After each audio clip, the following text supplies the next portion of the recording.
लंगड़ी लाशें।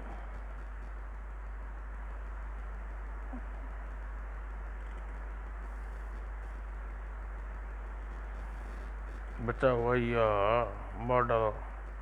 बस्ती के किनारे बने इस वीरान मकान में रात होते ही भयानक आवाज उभरने लगती थी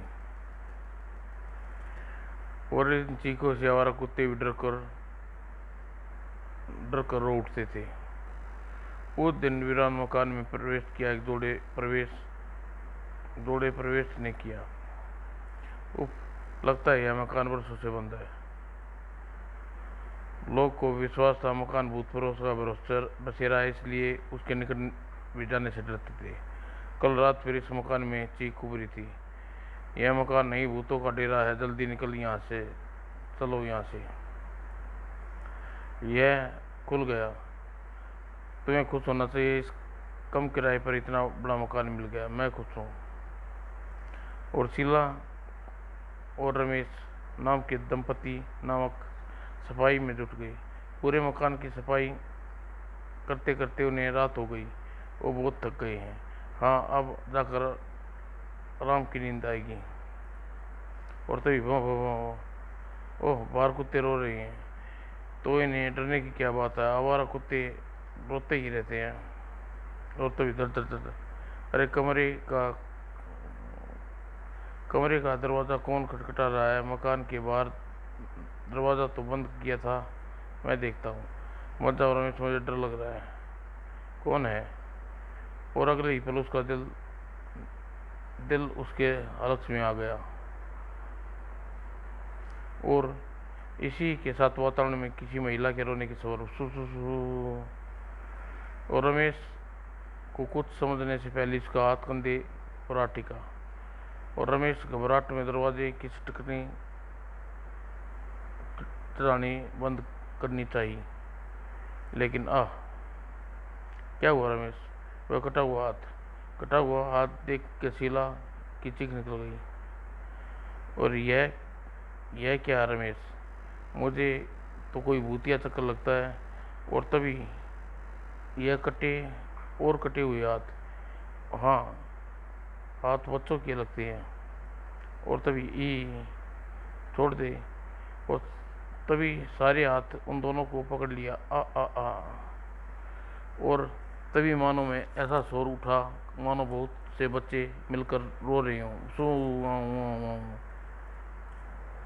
हमारी सहायता करो, हमें बचाओ। और भय के कारण दोनों बेहोश हो गई। उन्हें बेहोश होते ही वे उन दोनों को पलंग पर लेटा दिया। और कुछ देर बाद रमेश को होश आया। शायद मैं सपना देख रहा था, शीला से पूछता हूँ। शीला उठो। रमेश का हाथ कहाँ गई? हाँ, हाथ। इसका मतलब वह सपना नहीं था। यहाँ से भागो रमेश, यह घर भूत का है। नहीं नहीं नहीं, आत्मा कहो। यहाँ बहुत से निर्दोष आत्माएं कैद हैं। और आवाज सुनकर दोनों पलट देखते ही मेरे पास आओ, मेरी मदद करो। शीला, रमेश, डरो मत, मैं तुम्हें कोई नुकसान नहीं पहुंचाऊंगी। तभी उसका हाथ इस प्रकार लटक कर गिरा जैसे किसी अदृश्य हथियार ने काट दिया हो। अय्या, और हम पर दया करो। यह मेरा हाथ है, इसे मेरे शरीर से जोड़ दो। और ये मेरी टांग जोड़ दो, मेरा सिर जोड़ दो। यहाँ ठहरना दोनों के लिए असंभव होगा। शीला, भागो यहाँ से। ठहरो, रुक जाओ, हमारी सहायता करो। और अंधाधुंध भागते मकान के बाहर निकल आए।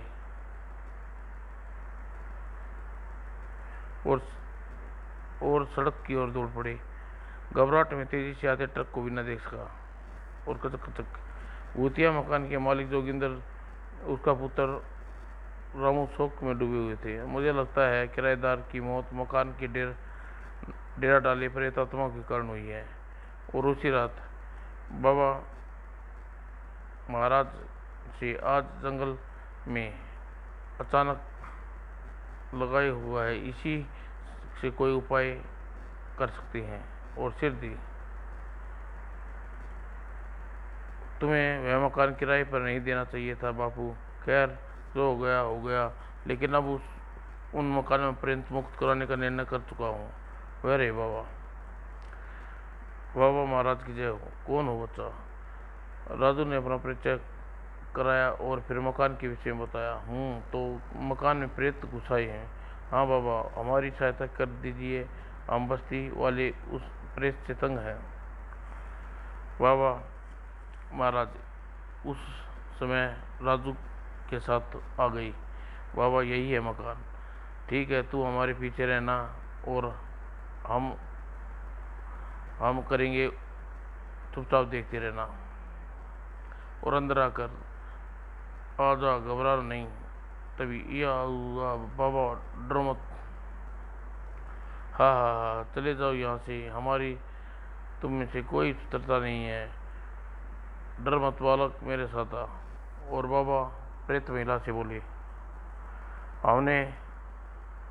हम तुमसे लड़ने नहीं आए, यह मकान खाली कर दूं। नहीं, यह नहीं हो सकता। सुबक सुबक सुबक। हाँ, ऐसा नहीं हो सकता, हम नहीं जाएंगे। हाँ हाँ हाँ, हम बदला लेंगे। मैं समझ गया हूँ, तुम किसी के अन्याय के शिकार हुए हो। तुम्हारी सहायता करूँगा, लेकिन तुम मेरे सामने आना होगा। और फिर बाबर राजू के साथ हाथ पकड़कर उसे कमरे में ले आए। तुम बैठो, डरना बिल्कुल मत। और बाबा फर्श पर आसन लगाकर मंत्र पढ़ने लगे, जय भैरव जय भैरव। और कुछ देर बाद ही, ओह, लगता है कोई एक टांग उछलता हुआ चला रहा है। और राजू का अंदाजा सही था। और फिर बालक वहां प्रवेश किया, और फिर 5 बालक वहां प्रवेश हुए। मैं समझ चुकी हूँ कि आप महारानी हैं, और महाराज आप हमें शांति दे सकते हैं। हमारा प्रतिशोध की ज्वाला को शांत कर दीजिए। तुम्हारी हालत किसने की? मेरे पापी पति ने। मैं आपको पूरी कहानी सुनाती हूँ। उसने बताना शुरू किया। मेरे पति का नाम भूरिया चरण है, और मेरा नाम रत्ना। मैं उनके साथ इसी मकान में रहती थी। हमारी शादी 6 महीने हुए थे कि एक दिन, अरे यह आप क्या कर रहे हैं? एक महान शक्ति को प्राप्त करने के लिए मैं जब तप कर रहा हूँ रत्ना। एक बड़े तांत्रिक ने मुझे यह बताया है, अगर मैं सफल हो गया तो सर्वशक्तिमान तांत्रिक बन जाऊंगा। और इधर इस घर में भयानक क्रूरता का तांडव आरंभ हुआ, जिसका पता मुझे बहुत बाद में चला था। और भूरिया चरण ने बच्चे के कपड़े उतार दिए और हवन कुंड के आगे बैठा दिया। जय बैक। और अपने बगल में अपने भगत को यह तुच्छ भेंट स्वीकार करना। आओ मेरे साथ। और फिर उस कमरे के साथ वाले गुसल खाने में, और एक कुआड़ी ने उसकी गर्दन काट दी। हा हा हा। और बड़ी बेरहमी से उसका सीना चीर दिया और उसका दिल निकाल लिया। हा हा हा। और खाने लगा। और फिर उसकी लाश को वहीं दफन कर दिया। आज का काम समाप्त हुआ। और फिर मुझे पता नहीं चला कि वह हाजी हर रात एक मासूम की हत्या करता था। और अचानक सोते हुए नींद खुल गई। अरे यह तो मुझे सोती छोड़कर कहाँ चले गए? और कमरे में, ओह, यह यहाँ भी नहीं है। हा हा हा। ओह, गुसल खाने में हैं, हंस क्यों रही है? हाँ हाँ, चबर चबर चबर, क्या कर रही है? धीरे से देखती हूँ और भीतर का दृश्य देखकर मेरी आंखें फटी रहेगी। हे भगवान, ये क्या कर रही है? और अगले ही पल, दरवाज़ा खोलो, दरवाज़ा खोलो। तू क्यों आई? तुम तुम दरिंदे हो। बालक कौन है जिसे तुमने मार डाला? मारा नहीं मूर्ख स्त्री, मैंने भेंट चढ़ाया है महान शक्ति को पाने के लिए। अभी और भी बालकों को भेंट चढ़ानी है। ओह, अब मैं समझी कि कई दिन मोहल्ले के बच्चे गायब हो रहे हैं। यह बात सबको बता दूंगी। बेवकूफ़ मतवन मूर्ख स्त्री, यह तेरे लिए ही कर रहा हूँ। मैं सर्वशक्तिमान बनूंगा तो तुझे ही लाभ होगा, मुझे कुछ नहीं चाहिए। पागल मत बन, देख कितनी शक्ति प्राप्त कर ली है। और अगले ही पल, और देखते देखते ओह, कोकराक दरिंदे में बदल गया। मेरी देख, मेरी तंत्र क्रिया शक्ति, मैं जो चाहे रूप बना सकता हूँ। जाप पूरा होने के बाद मैं जो चाहूँगा कर सकूँगा। यह देखकर मैं अपने पाँव पर न खड़ी रह सकी और मुझे होश आया। ओह, सुबह हो चुकी है। हाँ, रात को तू डर कर बेहोश हो गई थी। मैंने निकट मत आना, मैं तेरा पति हूँ रत्ना। नहीं, तुम सिर्फ शैतान हो। मैं तू मेरे साथ नहीं रहूँगी। बाहर जाकर मैं सबको तेरी शैतानी रूप का जानकारी दूंगी। रत्ना, मूर्ख स्त्री, लगता है तू प्यार से नहीं मानेगी। ओह, अपना राज खोलने से पहले मैं तेरी जान ले लूँगा। चल हट, छोड़ दे पापी। छोड़ दे। आज तेरा ही मुंह हमेशा के लिए बंद कर दूंगा। और खचाक, आज मैं तेरा दिल खा जाऊंगा और जाप रीति के अनुसार मुझे तड़पने हुए इंसान की छाती का दिल निकालना होगा।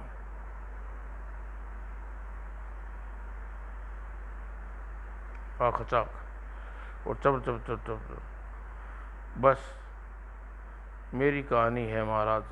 वह पापी मुझे और बच्चों के साथ जमीन में दबाकर यहाँ से फरार हो गया, मगर अब उसकी आत्माएं हम अब सबकी आत्माएं यहाँ भटक रही हैं उस भूरिया तरण से प्रतिशोध लेने के लिए लेना चाहती हैं। वह पापी नष्ट होने के बाद भी हमें मुक्ति मिल सकती है। तुम्हारे साथ बहुत बड़ा अन्याय हुआ। तुम निर्दोषों को सता रही हो। तुम्हारे कारण 2 इंसान मारे गए। शीला रमेश की मौत का हमें दुख है। हम तो उनके सामने आकर अपनी विपदा सुनाना चाहते थे, मगर वे डर गए। अच्छा ठीक है। हम क्या तुम जानती हो कि वे पापी भूरी चरण कहाँ हैं? वह गंगा पार वाले गांव में डेरा डाले है बाबा। अभी जाप पूरा नहीं हुआ है, उसे रोको बाबा, वरना अनर्थ हो जाएगा। और तभी ओह, मुझे कोई नहीं रोक सकता। रत्ना, तूने मरकर भी मेरा राज खोल दिया। आज मैं तेरी आत्मा को जलाकर भस्म कर दूंगा। और अगले ही पल कमरा चीखों से गूंज उठा। ठहर जा पापी। चाक, दोस्त साधु, तूने मुझे घायल किया, मैं तुझे नष्ट कर दूंगा। नष्ट तो तुझे होगा पापी। उफ, इस समय मैं इससे पवित्र शक्ति का मुकाबला नहीं कर सकता हूँ, और अगर मैं तुमसे बदला ज़रूर लूँगा उसके जाने के बाद। अब क्या होगा बाबा? तू डर मत, उस पापी का नाश कर दूंगा, लेकिन उसे ठिकाने का पता लगाने के लिए तुझे एक जप करना होगा। और राजू को कुछ समझाकर वह घर भेजने के बाद महाराज ने ध्यानमग्न होकर जप करने लगे। और बाबा के आदेश अनुसार अगली रात राजू उनके पास पहुंचा। आओ बच्चा, मेरे भूरिया चरण के ठिकाने का पता लगा लिया है। अब हम गंगा किनारे पार चल रहे हैं। जो गया बाबा। और कुछ समय कुछ देर बाद गंगा नदी के तट पे पहुंचे। पानी का बहाव बहुत तेज है बाबा, इसे पार कैसे करेंगे? तू चिंता मत कर, हमारा हाथ थाम ले। और फिर, हे भगवान, हम तो पानी के ऊपर चल रहे हैं। और कुछ ही क्षण बाद, बाबा आप मान हो बाबा। वे दोनों एक वीरान जंगल में पहुंचे। हमें बूढ़ियाचरण के ठिकाने का पता चल चुका है। तू हर समय हमारे पीछे रहना है और डरना बिल्कुल मत। ठीक है महाराज। और कुछ देर बाद यही शैतान हटेरा और फिर भीतर झाँका, और अगले ही पल, ओह आह, बहुत पीड़ा है। उस साधु ने मुझे बहुत बड़ा घाव दिया है। उससे बदला लेने के लिए मुझे जल्दी ही अपना यज्ञ पूरा करना होगा। तेरा यह घाव कभी नहीं भरेगा पापी। तभी आसूसू, ओह खतरा, शत्रु, कोई शत्रु यहाँ मौजूद है। और यह देख बाबा महाराज ने तुरंत अपना मंत्र पढ़ना शुरू कर दिया और राजू पर फूंक दिया। लेकिन बाबा और राजू को देख नहीं सका, और बाबा ने मंत्र के कारण हुआ था। और कमाल है, यहाँ कोई नहीं है, मुझे इतना बड़ा धोखा कैसे लग गया? और दूर तक चक्कर लगा कर आता हूँ। और तभी, और कुछ ही पलों बाद नजरों से ओझल हो गया। बाबा तुरंत ही राजू को लेकर गुफा में पहुंचे। इससे पहले वह जब सामग्री नष्ट करनी होगी। और तभी, और हाँ, तुम्हारी मौत ही तुम्हें यहाँ लाई है। यह क्या बाबा? चुप, यह रहा तमाशा देख। चुप रह और तमाशा देख। खचाक, हाँ, मैं भूरिया महाराज का दास तुम्हें मार डालूंगा बाबा। अगले ही पल कुछ ही क्षणों में जलकर राख हो गया और फटफट भूरिया चरण आ गया है। और तभी, ओह साधु, तू यहाँ आ पहुंचा। लेकिन इसमें पहले व्यवहार करता, उफ, यह मुझे नष्ट कर दूंगा साधु, लेकिन कोशिश करके देख ले पापी। भूरिया ने पुनः आक्रमण करना चाहा, लेकिन अगले ही पल पाप का अंत हुआ। अब रत्ना और मासूम बालकों की आत्मा को शांति मिल जाएगी। आप महान हो बाबा, आपको धन्यवाद देता हूँ। नहीं, ईश्वर को धन्यवाद दे राजू। और समाप्त दोस्तों।